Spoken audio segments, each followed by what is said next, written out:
So, Hare Krishna. Would like to welcome everyone for this today's presentation. Om Ajnanatimirandasya Jnananjana Shalakaya Chakshur Unmilitam Yena Tasmai Shri Gurave Namaha. So, in today's video, I would be we would be discussing about the very first Anuccheda of Tattva Sandarbha. In my previous two sessions in the Tattva Sandarbha series, so I have given the introduction of Tattva Sandarbha, the structure of the Sandarbha, and what is Sandarbha actually, and what was the need of writing Sandarbha by Srila Jiva Goswami. And also, I have given the outline of Tattva Sandarbha, which portions or which particular sections of Tattva Sandarbha discusses which topic or which subject matter. So I have explained that in my previous video. In today's session, we will directly get into the discussion of the very first Anuccheda. So in Tattva Sandarbha, there are totally 63 Anucchedas. Anuccheda basically means a paragraph. Jiva Goswami has written 63 paragraphs or Anucchedas.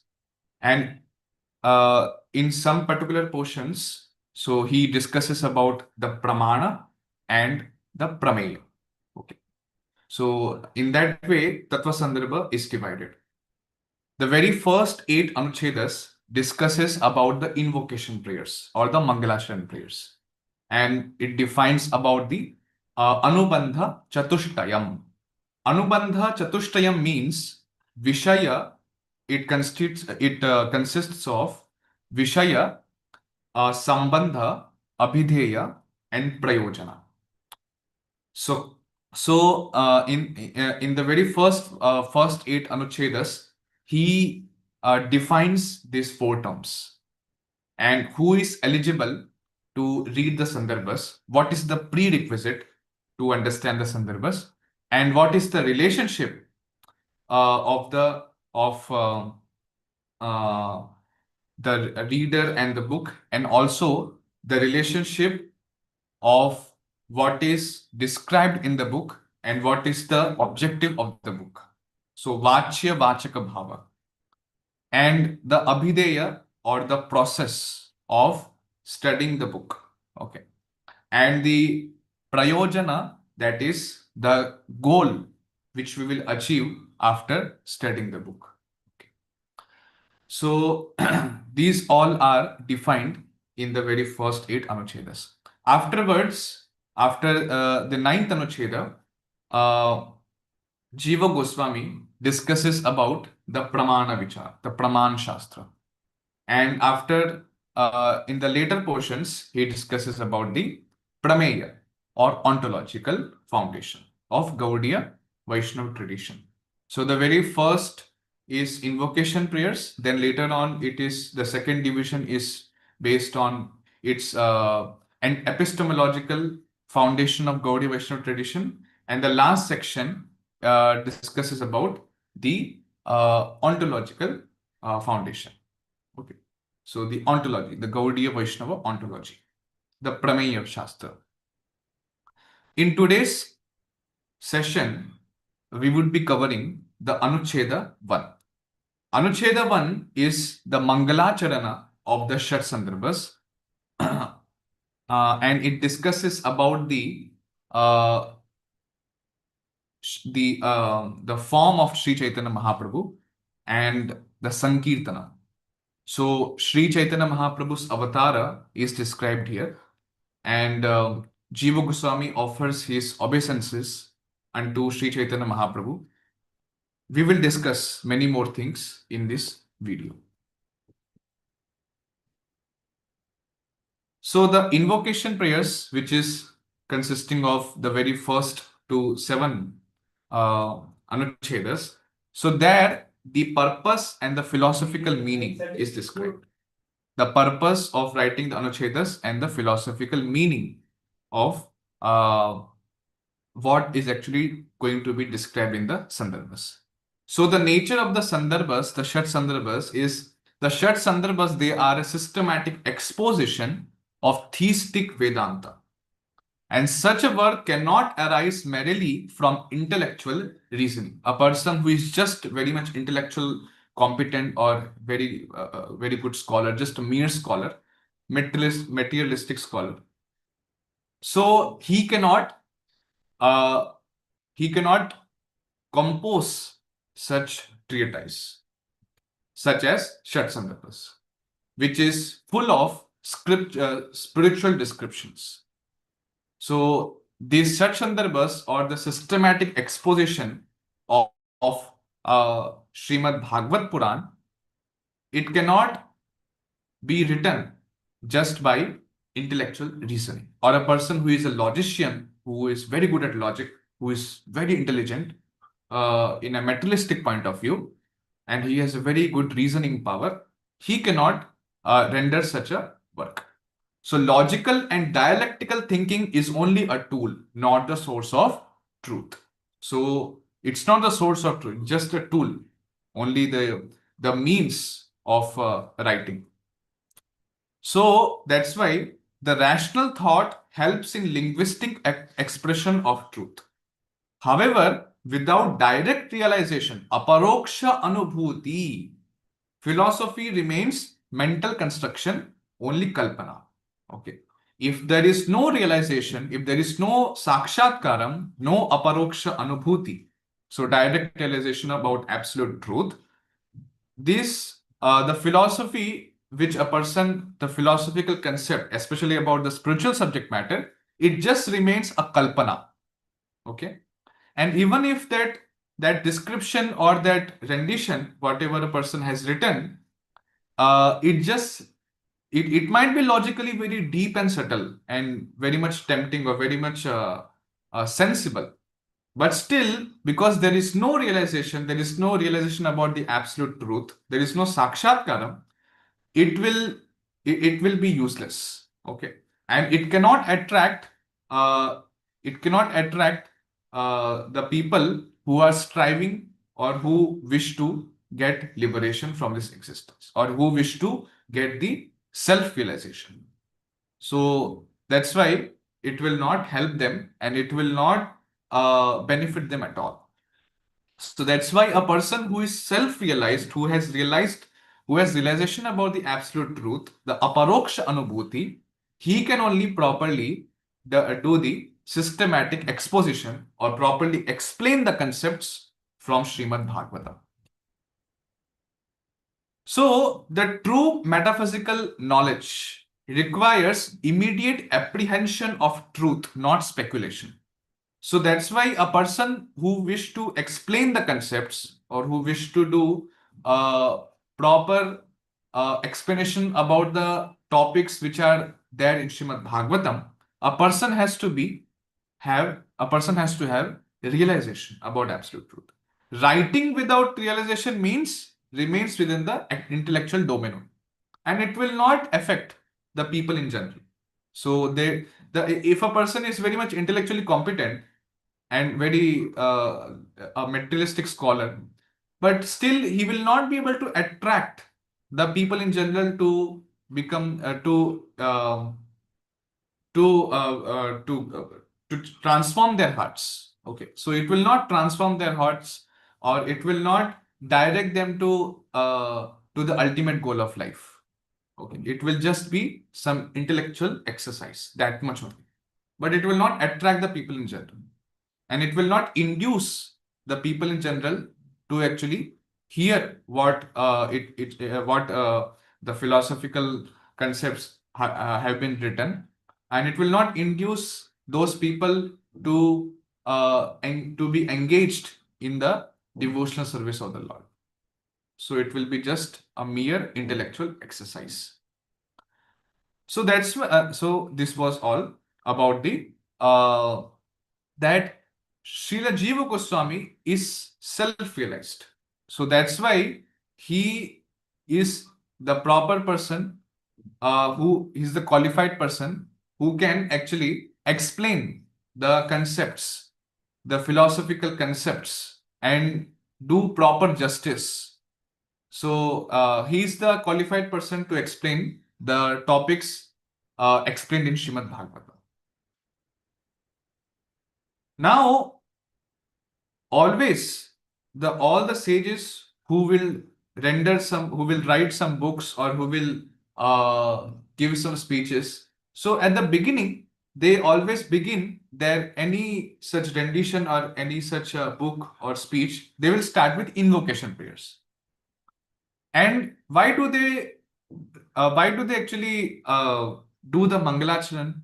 So the authors, they first align their awareness with the conscious source of reality before beginning any philosophical work. So before beginning any philosophical work, they will first of all offer their humble obeisances unto the supreme absolute truth. So first of all, they will align their consciousness with the supreme absolute truth. They will meditate upon him. So this ensures that the truth reveals itself naturally through the author and not manufactured by ego or intellect. So especially when a person, when a spiritual author or when a great devotee, he renders any philosophical work, so it is done not by his personal ego or by his personal intellect. But if a person wants to explain the pastimes of the Supreme Lord, or he wish to explain the nature of the Supreme Lord, the qualities and his attributes of the Supreme Lord, then definitely it cannot be possible without the mercy of the Supreme Lord. The mercy of the Supreme Lord has to be there unto that person who wishes to write a philosophical work about the spiritual subject matter. So that's why the ancient sages, they always used to, before beginning any philosophical work, they offered their humble obeisances unto the Supreme Lord.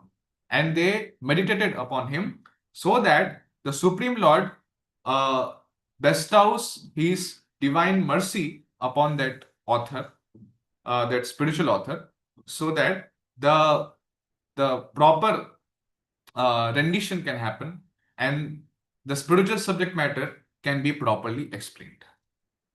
So that's why offering Mangalacharan is very much important at the beginning of any spiritual philosophical work. Now, Srila Jiva Goswami starts his Tattva Sandarbha with the Mangalacharan prayers.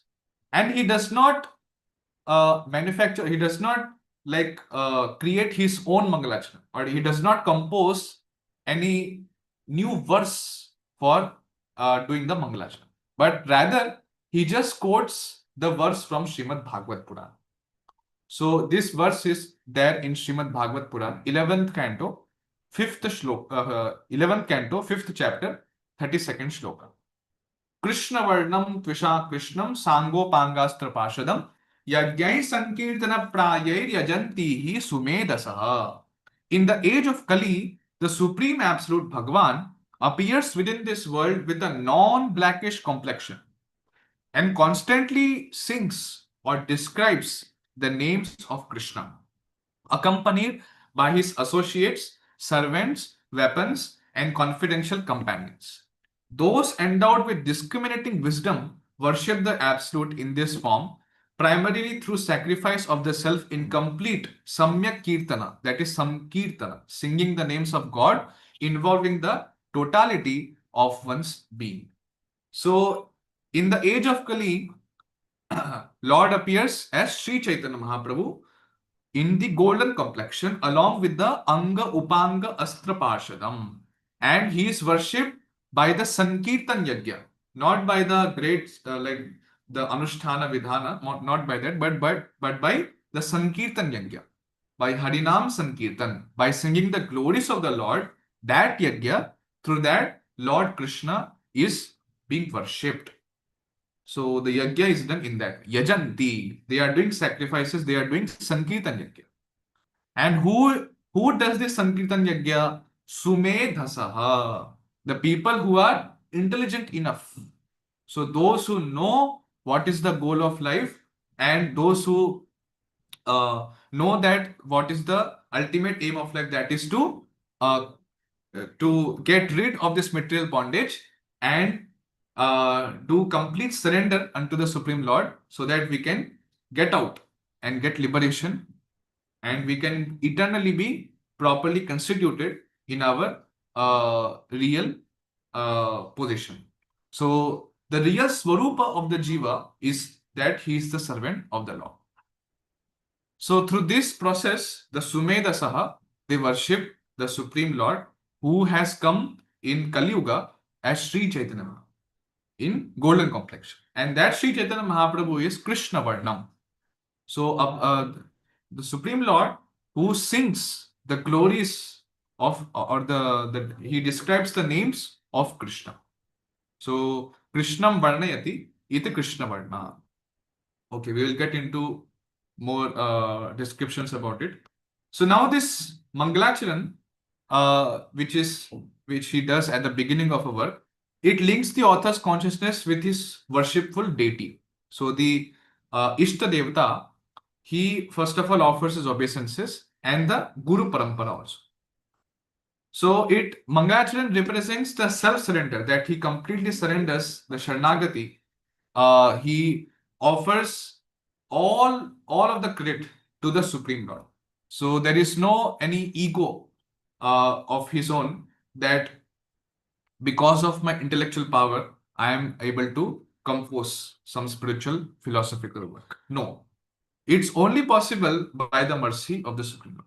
And that he admits, Jiva Goswami admits and he acknowledges that whatever he has explained in his Shat Sandarbha is only due to the mercy of Lord Sri Krishna, Lord Sri Chaitanya Mahaprabhu. So this allows the light of the Absolute to pervade consciousness. A person becomes completely Krishna conscious, and through that, by the mercy of the Lord, Lord Sri Krishna reveals the truth directly to him. So it becomes easier rather than a person does the intellectual exercise, which results in nothing. So that is the purpose. The purpose of Mangalacharan is that every serious undertaking begins with an invocation, and this invocation is technically called Mangalacharan. The purpose of Mangalacharan is to invoke the blessings of one's worshipful deity, and the second is for the removal of obstacles. So any vigna comes, for the vinasha of the vigna while rendering this philosophical work. So to remove that, for that also they do Mangalacharan, and for the successful completion of the work. Now, why Shat Sandarbha begin with Mangalacharan? So Shat Sandarbhas deal with the complete absolute reality Bhagavan, and they establish the transcendental nature of Bhagavan's name, form, qualities, abode, divine acts, associates, and pure devotion.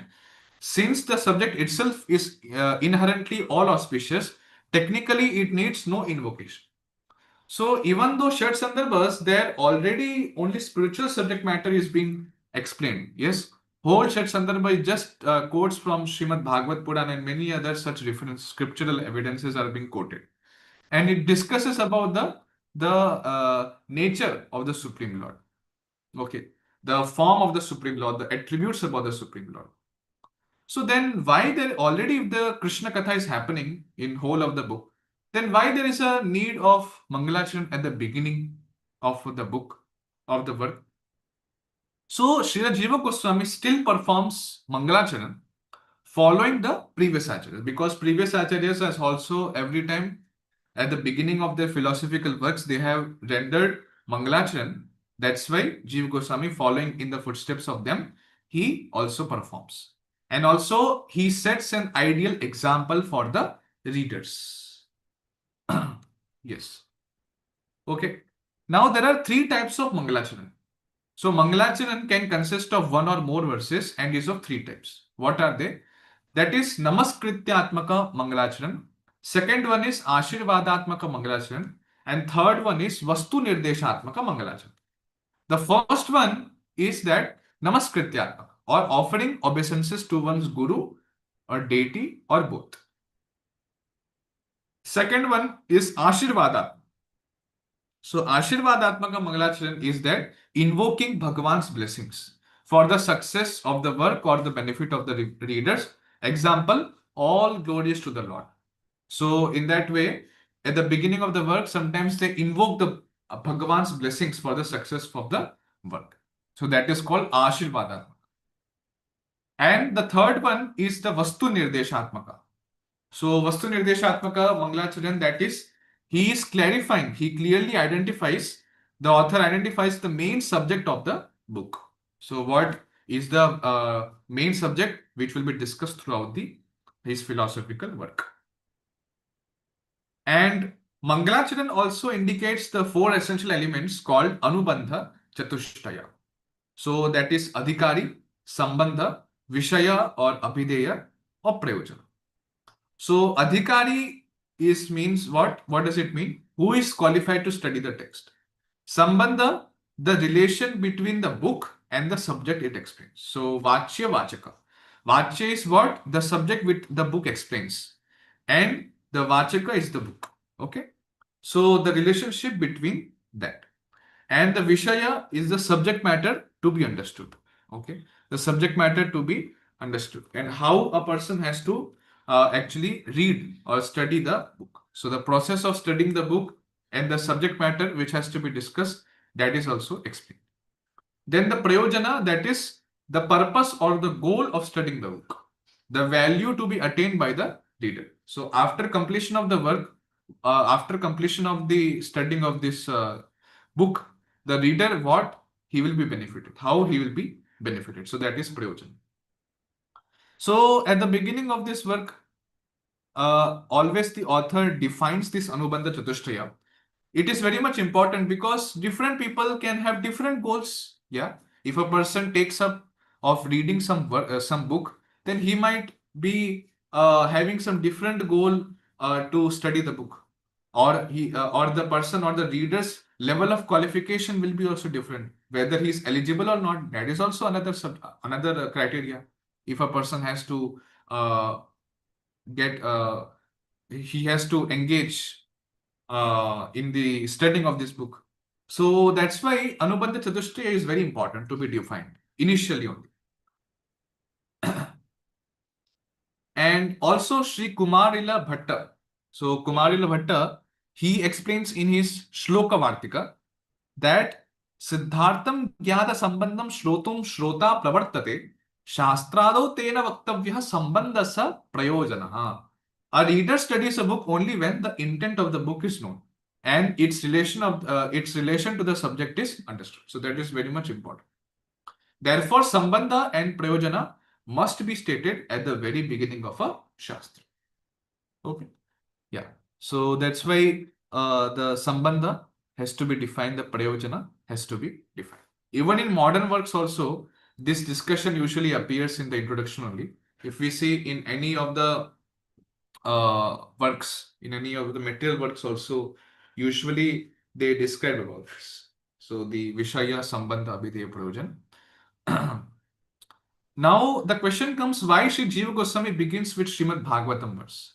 So Sri Jiva Goswami begins his Mangalacharan with a verse from Srimad Bhagavatam, not with a verse of his own composition. He is doing so because he demonstrates his reverence for Srimad Bhagavatam, and secondly, he surrendered to Sri Chaitanya Mahaprabhu. So for Sri Chaitanya Mahaprabhu, Srimad Bhagavatam is the supreme scriptural authority. So that's why by quoting or by not manufacturing his own verse for Mangalacharan prayers, he is just quoting Srimad Bhagavatam Shloka, Krishna Varnam Trisha Krishna from 11th canto. So two things are denoted by this act. First one is that he has a lot of reverence for Srimad Bhagavatam, as in the upcoming Anucchedas, he is going to establish how Srimad Bhagavat Puran is the ultimate pramana. And the second point is that he surrenders himself to Sri Chaitanya Mahaprabhu. So that Sri Chaitanya Mahaprabhu is his Ishtadevata. Okay. So in this Anuccheda, the very first Anuccheda, that was Mangalacharan prayer. So that was his Anuccheda. Jiva Goswami has written that Mangalacharan prayer. Now Jiva Goswami has also written his auto comment. So Sarva Samvadini is the auto comment. the author himself has written the commentary on his own work. So that Shiva Jiva Goswami's commentary on Tattva Sandarbha, on the Shat Sandarbha, is called Sarva Samvadini. So Sarva Samvadini commentary is written. So now in this series, in my videos, in my sessions, I will be covering the commentary of Srila Jiva Goswami also, and also I will cover the commentary of Baldev Vidyabhushan. So that is Tattva Sandarbha Tika. That is also we will cover. So Sarva Samvadini, he writes,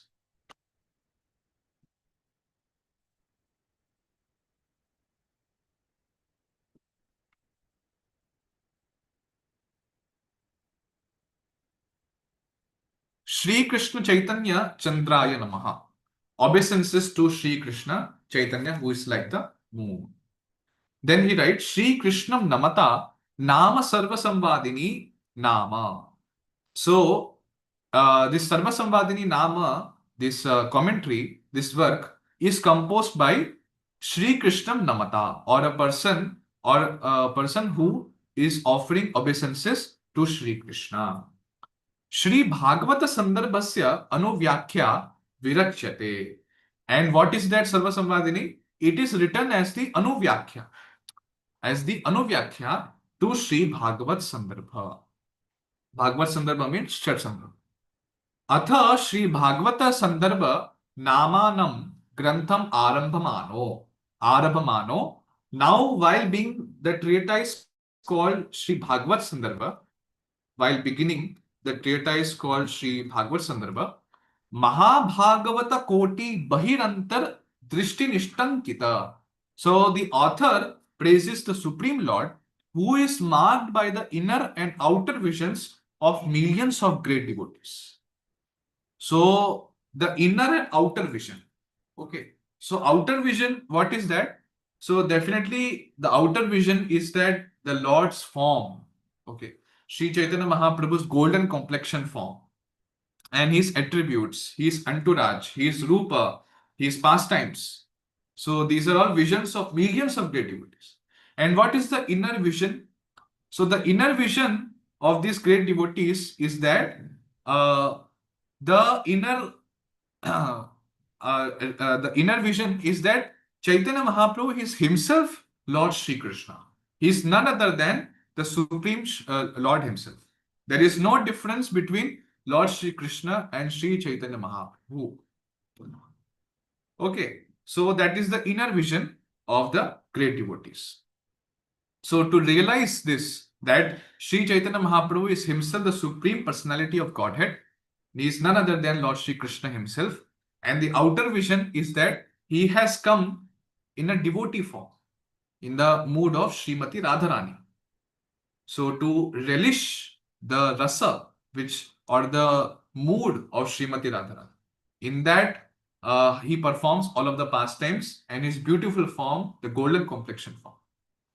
So in that way, the Lord Sri Chaitanya Mahaprabhu is marked with the Bahir Antar Drishti Nishtankita. So the great devotees, they have this vision. Bhagavad Bhavishyat Nijavatara Prachara Pracharita Swaswarupa, whose own divine identity was proclaimed through the prophecy of his avatar. So Srimad Bhagavad Puran, which is written by Srila Vyasadeva, he himself writes this in 11th canto, that the prophecy of Sri Chaitanya Mahaprabhu so is proclaimed. Krishna Varnam Tusha Krishnam Sango Pangasta Pasha. So this avatar will come in Kali Yuga. So Bhagavat Pada Kamala Valambi Dullabha Prema Piyusha Maya. And Lord who rests upon the lotus feet of Bhagavan and is filled with the nectar of rare divine love. So since Lord Sri Chaitanya Mahaprabhu, he enacted the pastimes in a form of a devotee.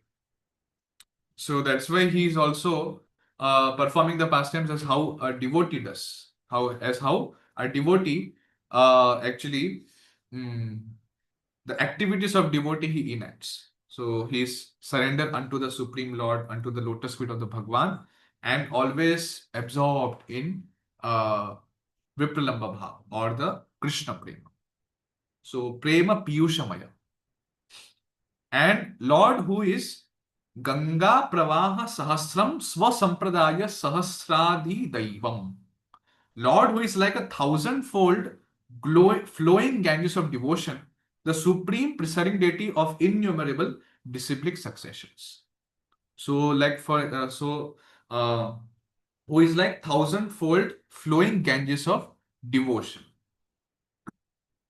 And there are many innumerable disciplic succession. Yes.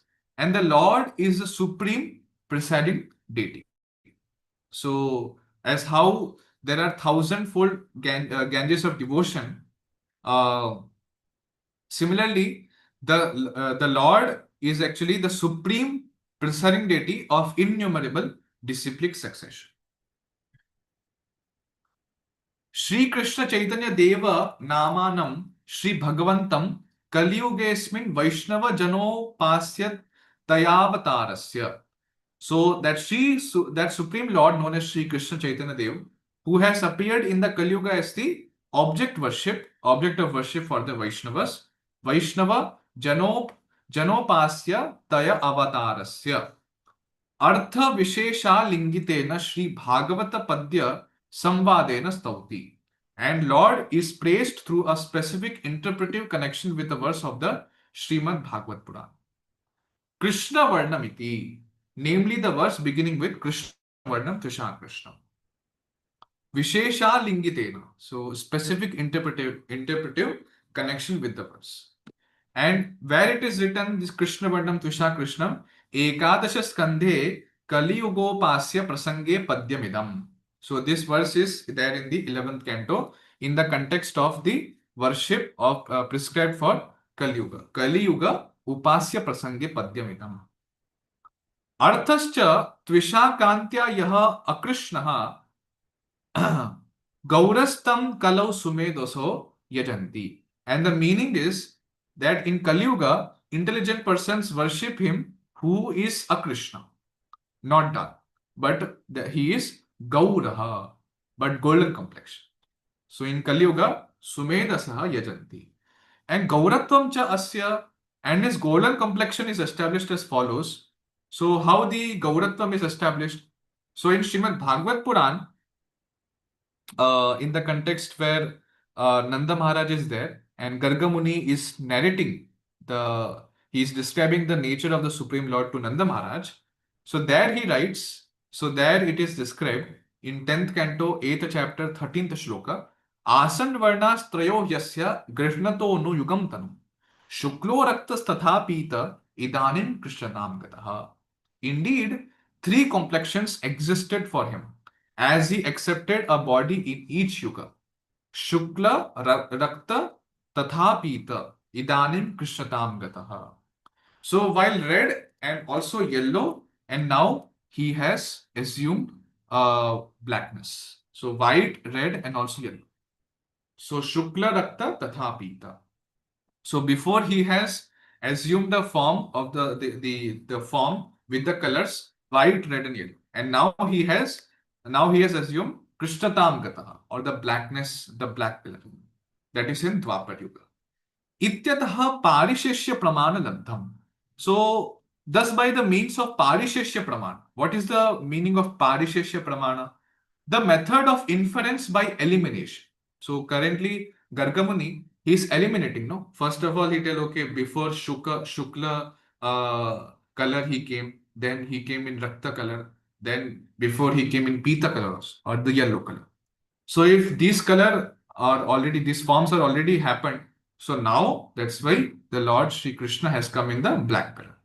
So this process is called, the elimination process is called Parisheshya Pramana, the method of inference by elimination. Idanim etat avataras padatvena abhikhyate dvapare krishnatam gata ityuktehe.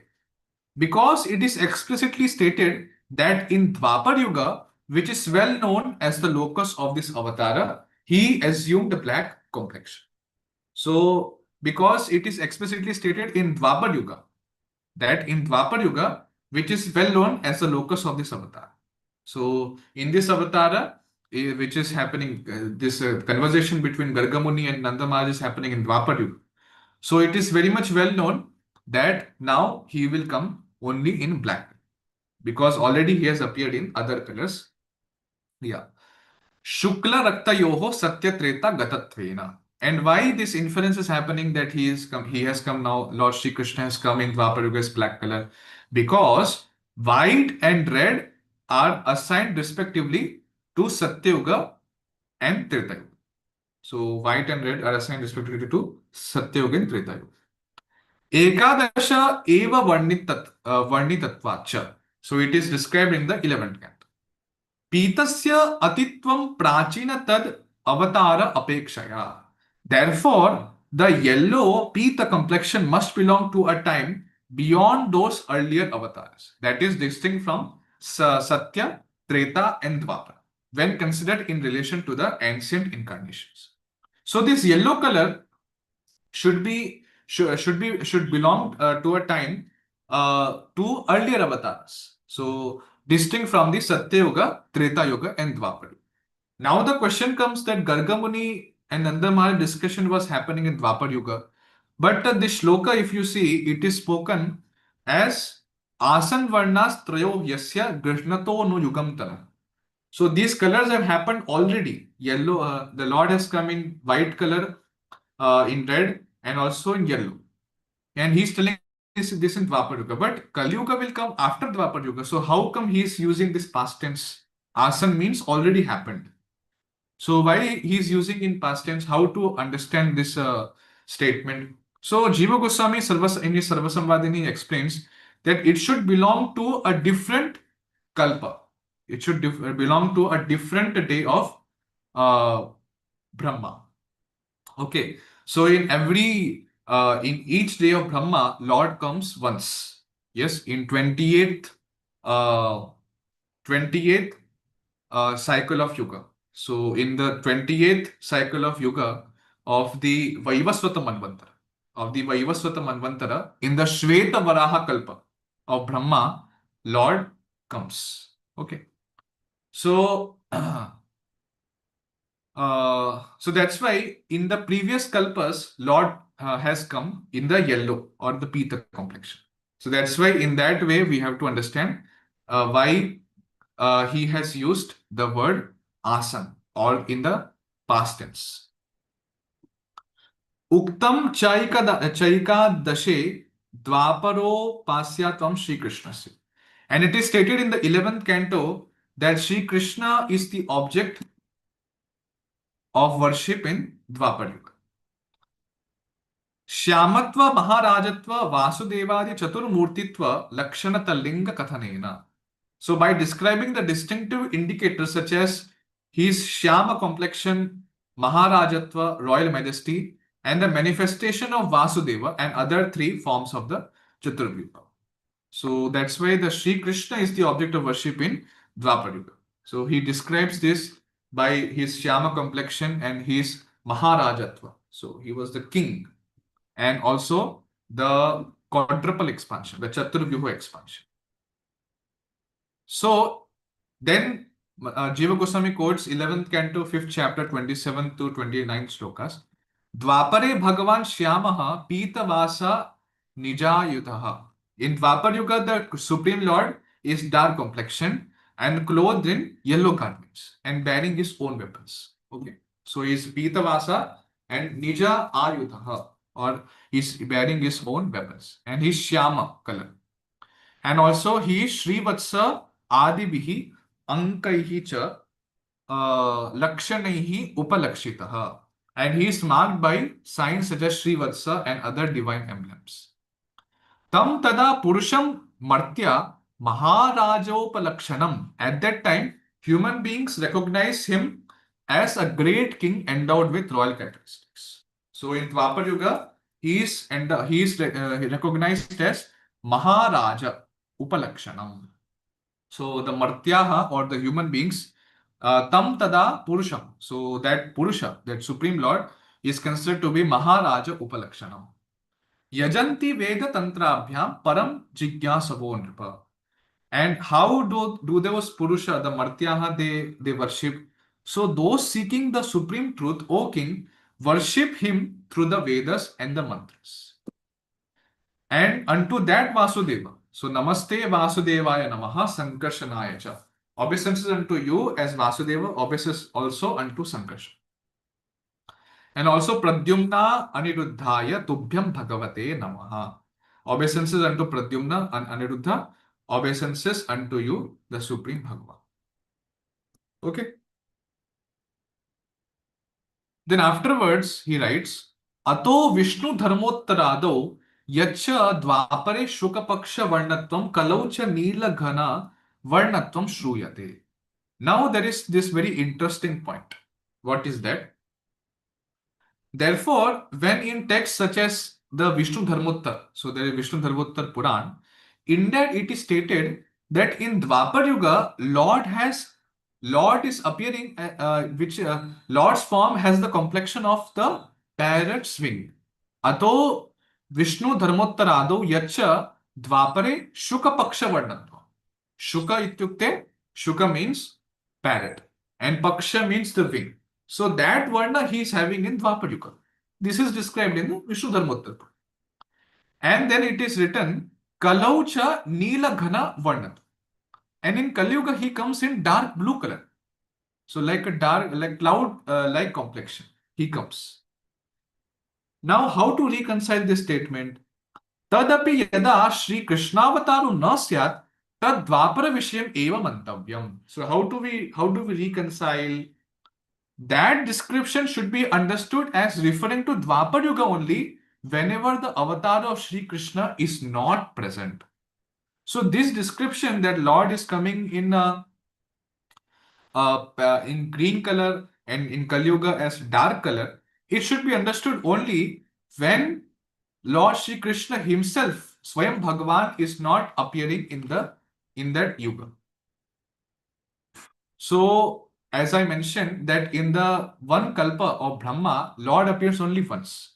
And that also at what time? 28th Yuga cycle of the 7th Manvantar or the Vaivasvata Manvantar in the Shvetavara of Brahma. So he comes only once. So then, what about the other Manvantaras? What about the other Manvantaras and other Yuga cycles of the other Manvantaras? What happens in other Dwapara Yuga? Which form comes of the Lord? So at that time, Lord comes in the green color. Okay. And Kali Yuga, he comes as dark blue color. Evam cha yad Dwapare Shri Krishna avatarati tad anantara kalam eva Shri Gaurava api avatarati iti swarasya labdhehe. Thus, since Shri Krishna descends in Dwapara, it naturally follows by the force of the plain meaning that Shri Gaura descends in the immediately following Kali Yuga. So whenever Shri Krishna appears, so he comes once in the life of Brahma, 28th Manvantara, 28th Yuga cycle of 7th Manvantara. So it is of course that Sri Chaitanya Mahaprabhu also comes in the Yuga cycle of that Manvantara when Swayam Bhagavan appears. So Sri Chaitanya Mahaprabhu also appears only once in the Kalpa of Brahma. This is understood. Sakshat Swayam Shri Krishnavir Bhava Vishesha Swayam Vishesha Evayam Shri Gaura Itya Ayati. And consequently, Shri Gaura is directly a special manifestation of Shri Krishna himself, tad avyabhichara, because the conclusion admits no contradiction. Ataeva yad Vishnu Dharmottara nirnitam. For this very reason, what is definitely stated in Vishnu Dharmottara is as follows. Pratyaksha Rupa Dhrik Devo Drishyate na Kalau Hari. Hari, the Lord who assumes a directly visible form, is not seen in Kali Yuga. Kritadishva eva tenaiva triyugaha paripatyate. Therefore, he is described as Triyuga, manifesting himself only in Krita or Satyuga, Treta Yuga, and Dwapar Yuga. So, the Lord assumes a directly visible form, is not seen in Kali Yuga. That's why he is called as Triyugi or the Lord who is Triyugi. Only he comes in Satyuga, Treta Yuga, and Dwapara. So in those yugas, he shows his Vaibhava actually. His Aishwarya, the Vaibhava, he shows very much elaborately. So, but in Kali Yuga, he comes as a devotee form. He comes in a devotee form. And when the end of Kali Yuga arrives, he becomes known to the knowers of Brahman as Kalki. So, in Kali Yuga, at the end of Kali Yuga, he comes as the Kalki avatar. Whereupon Vasudeva, entering once again, re-establishes order in the. So, tadapi amarya daishvarya krishnatvenaiva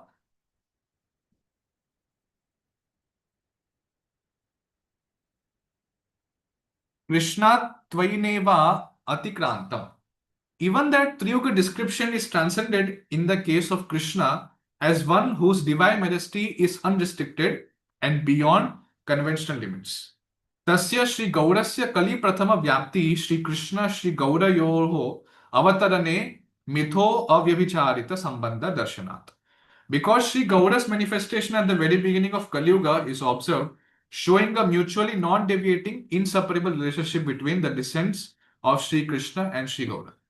So, because Sri Krishna comes in Dwapara Yuga and after immediately at the beginning of Kali Yuga, he comes as Chaitanya Mahaprabhu.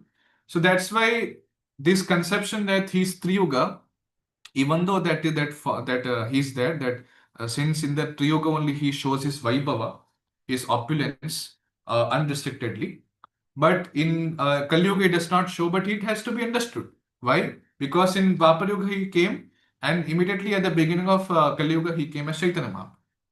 So that's why by the statements of Shastras also we understand that Sri Chaitanya Mahaprabhu is himself Supreme Lord.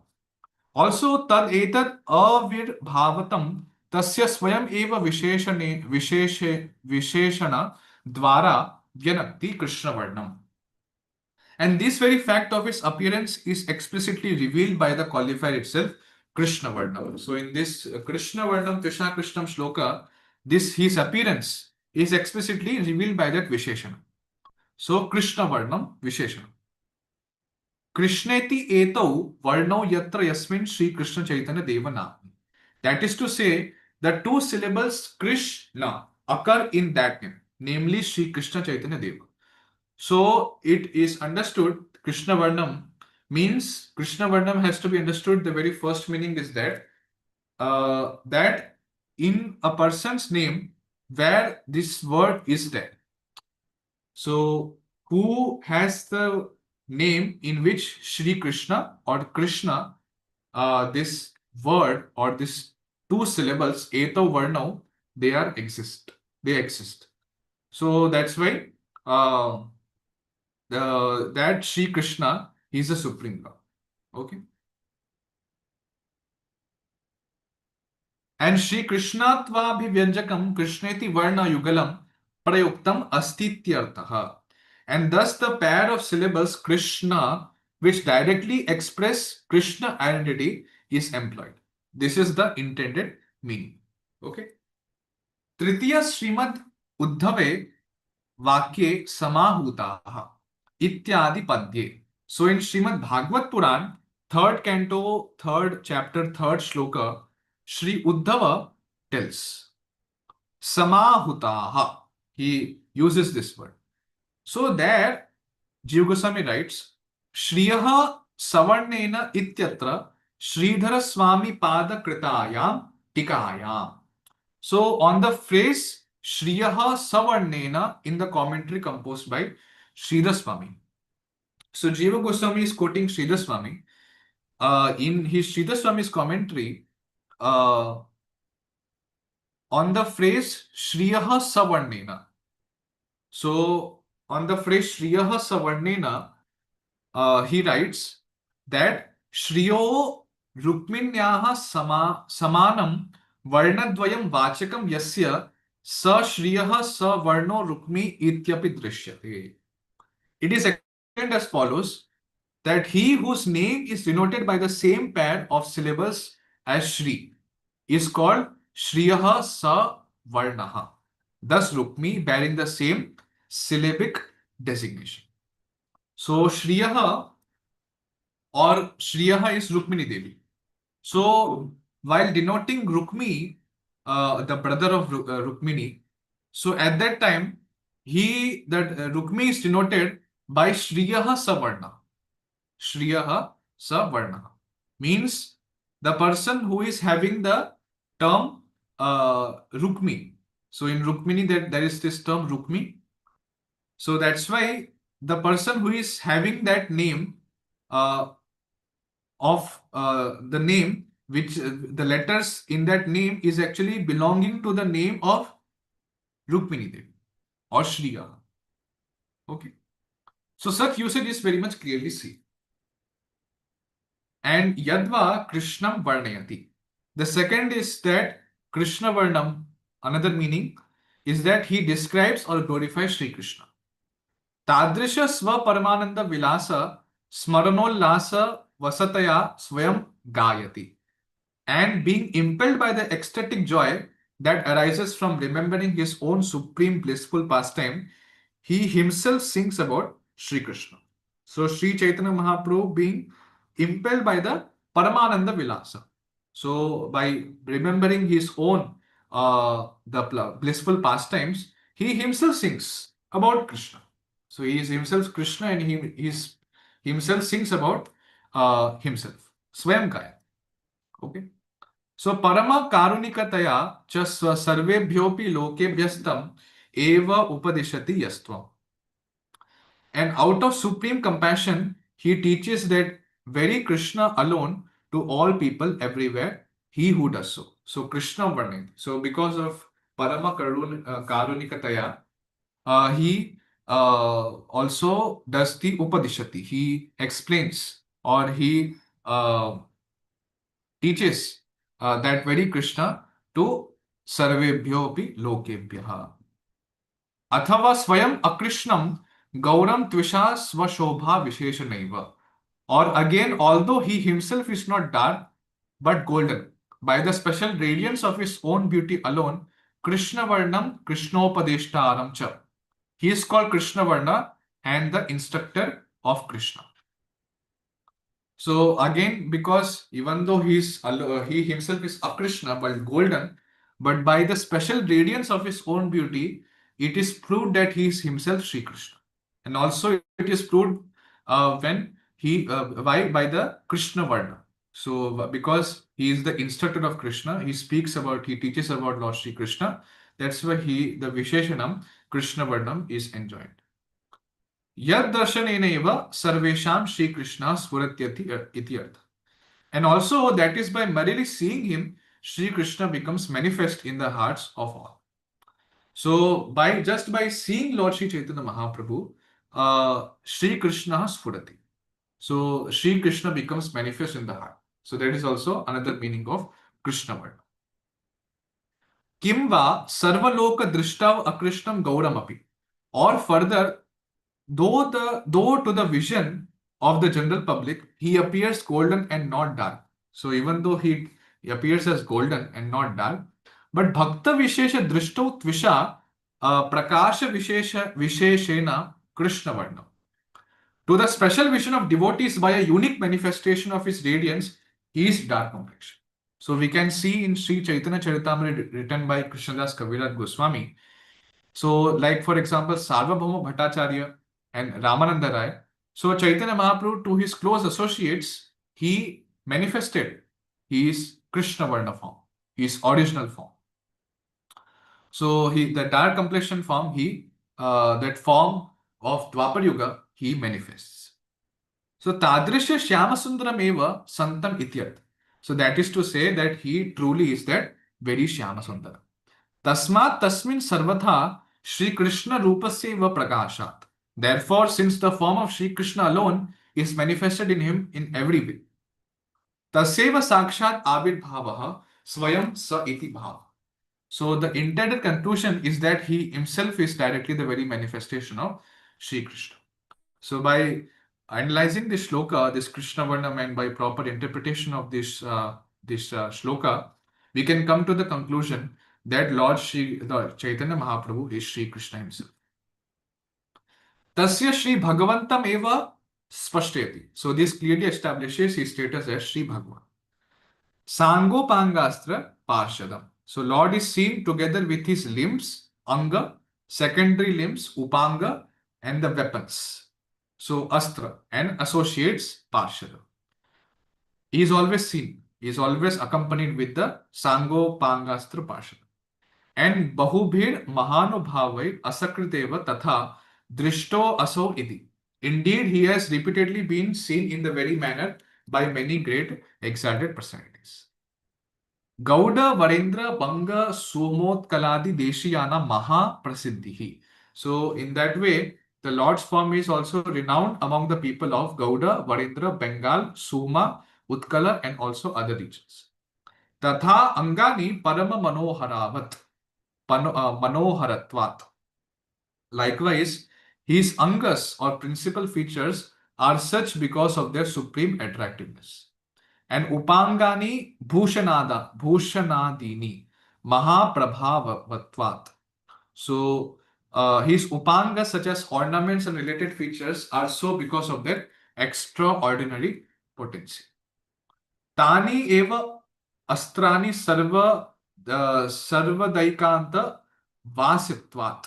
So those very features are called weapons also, because they constantly and exclusively subdue the hearts of the devotees. So those features, those beautiful ornaments on the Supreme Lord, on the body of body of Sri Chaitanya Mahaprabhu, those are only weapons, because they constantly and exclusively subdue, they attract the heart of the devotees.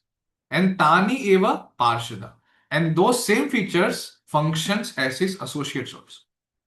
Yadva Atyanta Premaspadatva Tatulya eva Parshadaha. Or else, because they are objects of the highest divine love, they are considered associates equal in status. So even the ornaments and other features of the Supreme Lord, they are also called Parshada, because they are objects of the highest divine love for the devotees. Such as, and also, Srimad Advaita Acharya Mahanubhava Charana Prapritayah. So, also the Parshadas, those are Sri Advaita Acharya Mahanubhava and others. Taihi saha vartamanam iti charthantarena vyaktam. And thus, in another sense, it is made clear that he exists and acts together with them. So, with Advaita Acharya Mahanubhava and others, he is always surrounded. Tam eva bhutam kairyajanti. So to him, to such type of him, who worships him, who is of such a nature, yajnaihi puja sambharaihi, by sacrifices and by paraphernalia of worship. Now in Srimad Bhagavad Puran it is written 5.19.23. Na yatra yajnesha makha mahotsavaha. So, as stated in the verse, where there are no great sacrificial festivals for the Lord of Sacrifice. So, there are no great sacrificial festivals. That is not that the Sumedha Saha they worship by arranging big, great sacrificial festivals. Not by that. But Tatracha Visheshena Tam Eva Abhideyam Yanakti. And there, by means of specific qualifier, the very object of worship is clearly indicated. So Sankirtanam Bahubhir Militva Tad Gana Sukham Sri Krishna Ganam Tat Pradhanaihi. So namely by Sankirtana, the collective chanting by many, together the joyful singing of Sri Krishna's names, performed by those for whom this practice is primary. So who performs this? Tad Gana Sukham Sri Krishna Ganam Tat Pradhanaihi. So for whom Sankirtana is primary goal or primary abhideya. So the process, so singing the glories of the Lord. So through Sankirtan only, through Sankirtan Yagya, the Lord Sri Chaitanya Mahaprabhu is worshipped. Tatha Sankirtana Pradhanyasya tad ashriteshu asakrit eva darshana. And since the supremacy of Sankirtan is repeatedly observed among his devotees, sa eva atra abhideya iti spashta. It is therefore clearly established that he alone is the intended object of worship here. Okay. So in that way, Sri Chaitanya Mahaprabhu's supremacy, and Sri Chaitanya Mahaprabhu is the supreme personality of Godhead himself, and he is always surrounded by his Parshadas. And what are his Angas, Upangas, Astra? These all are explained in the commentary of Srila Jiva. Okay. So with this, we would like to conclude here. In the next class, we will also cover Baldev Vidyabhushan's commentary. That is also very small. So we will cover that in the next class, next session. Already this session became longer. So we will cover, and also we will cover the the consequent Anuchedas. Thank you so much. Hare Krishna.